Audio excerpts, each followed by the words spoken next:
Hello नमस्कार दोस्तों, मैं कौशलेन सिंह समस्त सम्मानित शिक्षक शिक्षिकाओं का आपके अपने YouTube चैनल पर हार्दिक स्वागत व अभिनंदन करता हूं। आज हम ऑनलाइन निष्ठा ट्रेनिंग कोर्स या मॉड्यूल 15 पूर्व प्राथमिक शिक्षा के अंतर्गत पूछी गई प्रश्नोत्तरी के प्रश्नों के उत्तर जानेंगे। इस प्रश्नोत्तरी में 10 प्रश्न पूछे गए हैं। यह मॉड्यूल आपको दीक्षा पोर्टल के माध्यम से कंप्लीट करना है। प्रश्नों का क्रम व प्रश्नों के विकल्प ऊपर नीचे हो सकते हैं, परंतु प्रश्न समान ही होंगे। प्रश्नोत्तरी के अंतर्गत जो सबसे पहला प्रश्न पूछा गया है वह है, यहाँ पर स्पेस दिया हुआ, यहाँ पर इस फिल इन द ब्लैंक्स में आपको लिखना है। यहाँ पर मान्यता है कि भाषा शब्द, शब्दांश, तुकांत और ध्वनियों से बनी है। तो यहाँ पर 4 ऑप्शन दिए हुए हैं। तो यहाँ पर जो खाली जगह है वहाँ पर आपको सही ऑप्शन सेलेक्ट करना है। तो यहाँ पर जो ध्वनि जागरूकता है इस प्रश्न के लिए और जो यह जगह खाली है उसके लिए बिल्कुल ही सटीक है। इसे आप सेलेक्ट कर लेंगे और अगले प्रश्न की ओर आप बढ़ जाएंगे। अगला प्रश्न है आपका कि पूर्व प्राथमिक शिक्षा वर्षों के दौरान मूल्यांकन सुनिश्चित करने में मदद करता है। यहाँ पर भी 4 ऑप्शन दिए हुए हैं, लेकिन इसका जो सही ऑप्शन है वह है जो है आपका जो थर्ड ऑप्शन है, बिल्कुल ही सही है, उपरोक्त सभी। अर्थात जो इसमें इस प्रश्न में जो ये ऑप्शन आएगा उपरोक्त सही, इसे आप सेलेक्ट कर लेंगे और आगे बढ़ जाएंगे। अगला प्रश्न है कि निम्नलिखित में से कौन सा घटक तत्व संयोजन लिंकेज स्थापित करने के लिए है। तो यहाँ पर भी आपके सामने 4 ऑप्शन दिए हुए हैं। पहला है स्थानीय लोकेशनल, दूसरा है प्रबंध अर्थात मैनेजमेंट, तीसरा है कार्यक्रम के अनुसार अर्थात प्रोग्रामेटिक, और जो अंतिम ऑप्शन यहाँ दिया है उपरोक्त सभी। तो यहाँ पर जो उपरोक्त सभी ऑप्शन है बिल्कुल ही सही है, इसे आप सेलेक्ट करेंगे और आगे बढ़ेंगे। इस प्रश्न में भी आपको यहाँ पर जो खाली जगह है यहाँ पर आपको सही ऑप्शन को भरना है।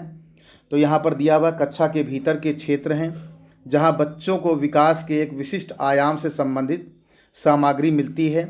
तो यहाँ पर जो सही ऑप्शन है वह है आपका लर्निंग सेंटर।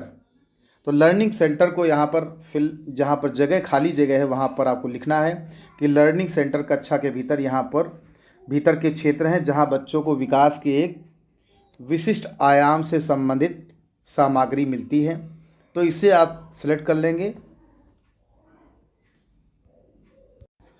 अगला प्रश्न है आपका कि छोटे बच्चों के खेलने के अवलोकन और आकलन के लिए निम्नलिखित तकनीक की आवश्यकता होती है। यहाँ पर जो आपका इस प्रश्न के लिए जो सही ऑप्शन है, इस प्रश्न को आप जब अच्छे से देखेंगे तो ज़रूर आपको ये जो सेकंड ऑप्शन है ऊपर के सभी, यह बिल्कुल ही सही प्रतीत होगा और इसे आप सिलेक्ट कर लेंगे। अगला प्रश्न है कि पूर्व प्राथमिक शिक्षा कार्यक्रम प्रशिक्षण में शामिल होना चाहिए। तो यहाँ पर आपके सामने 4 ऑप्शन दिए हुए हैं, लेकिन जो पहला ऑप्शन है बिल्कुल सही है इस प्रश्न के अनुसार कि पूर्व प्राथमिक और ग्रेड 1 और 2 के शिक्षक। तो इस प्रश्न का यह आंसर बिल्कुल ही सटीक है। अगला प्रश्न है आपका कि पाठचर्या चलाने के दौरान पूर्व प्राथमिक शिक्षा कार्यक्रम में शिक्षण शास्त्र के 3 मुख्य तत्व या घटक क्या हैं। तो यहाँ पर जो थर्ड ऑप्शन है बिल्कुल ही सही है, खेल, परस्पर संवाद और परिवेश। इसे आप सिलेक्ट करेंगे और आगे बढ़ेंगे। अगला प्रश्न है आपका कि पूर्व प्राथमिक केंद्र आने वाले छोटे बच्चों के लिए आयु समूह क्या है।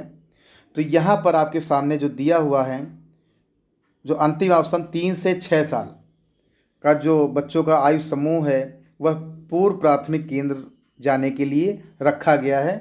ये आप सब लोग जानते भी हैं। अगला प्रश्न है आपका कि संज्ञानात्मक विकास के लिए एक उप आयाम के रूप में मैथमेटिकल थिंकिंग में शामिल है।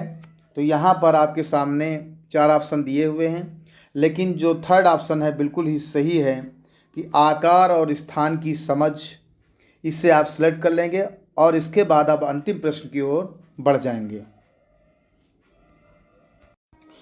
प्रश्नोत्तरी के अंतर्गत पूछा गया जो अंतिम प्रश्न है वह है कि हम पूर्व प्राथमिक केंद्र में बच्चों को सीखने के लिए प्रोत्साहित करते हैं। यहाँ पर आपके सामने 4 ऑप्शन दिए हुए हैं और जो सोच रहे हैं वही आपका आंसर बिल्कुल सही है। जो पहला ऑप्शन दिया है यही बिल्कुल सही है कि विकास हेतु खेल एवं आयु आधारित उपयुक्त गतिविधियाँ और सामग्री इस प्रश्न का सही ऑप्शन है। इसको आप सेलेक्ट करेंगे और टिक कर देंगे। इस प्रकार आपकी प्रश्नोत्तरी समाप्त हो जाएगी। अगर आप मेरे चैनल पर पहली बार आए हैं तो सब्सक्राइब अवश्य कर लें व अगर आपको मेरा वीडियो पसंद आया हो तो लाइक शेयर ज़रूर करें व बेल आइकॉन को भी प्रेस कर लें, जिससे आपको मेरे नए वीडियो का नोटिफिकेशन सबसे पहले मिल सके व आप ध्यानाकर्षण मॉड्यूल, शिक्षण संग्रह मॉड्यूल, आधारशिला मॉड्यूल से संबंधित महत्वपूर्ण प्रश्नों की श्रृंखला मेरे डिस्क्रिप्शन में दिए गए लिंक से देख सकते हैं। इसके अलावा आप ऑनलाइन निष्ठा ट्रेनिंग कोर्स या मॉड्यूल 1 से लेकर 14 तक की प्रश्नोत्तरी के लिंक भी मेरे डिस्क्रिप्शन में देख सकते हैं। धन्यवाद। नमस्कार दोस्तों।